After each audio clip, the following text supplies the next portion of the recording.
My name is Eric Lindstrom. I'm the creative director for Tomb Raider Underworld.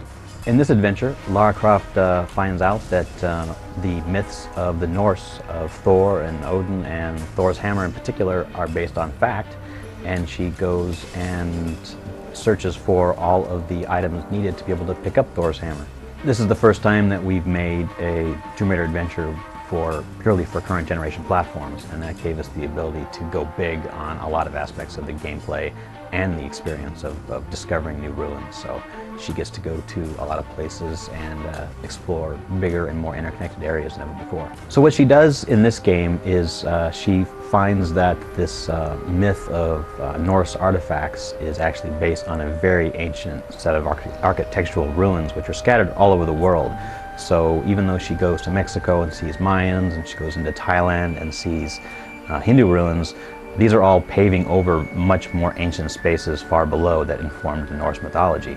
So what we're showing today is a number of ruins that she visits relatively early in the game. She goes to the Mediterranean Sea, she goes to Thailand, and she also goes to Mexico.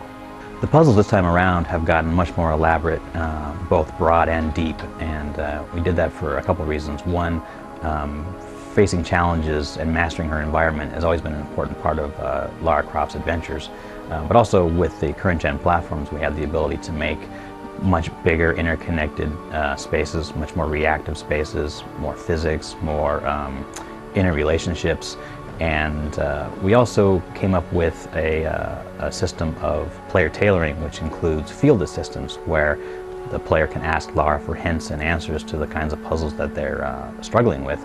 So for players that maybe want a little less puzzle and a little more action, they can get help from her.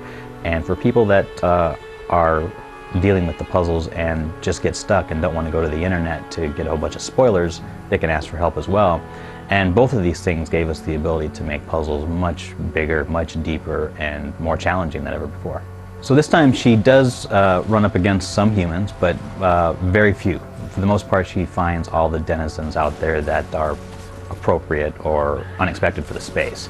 So we actually have three classes of enemies, which is pretty traditional for Tomb Raider. There's the natural predators that you would expect to find, the kinds of things you would see in a zoo. Then there's the cryptids, we call them, which are the lost animals, the ancient reptiles, the mythological creatures that turn out to be based on some kind of actual biological creature, the stuff that you find in the tabloids. Then there's the other guardians, which we don't actually have a name for. They're like supernaturals, but they're not magically inspired. They're generally based on whatever the artifact powers are in play with whatever her goals are. And those things tend to be deeper in the ruins, darker, and much harder to explain.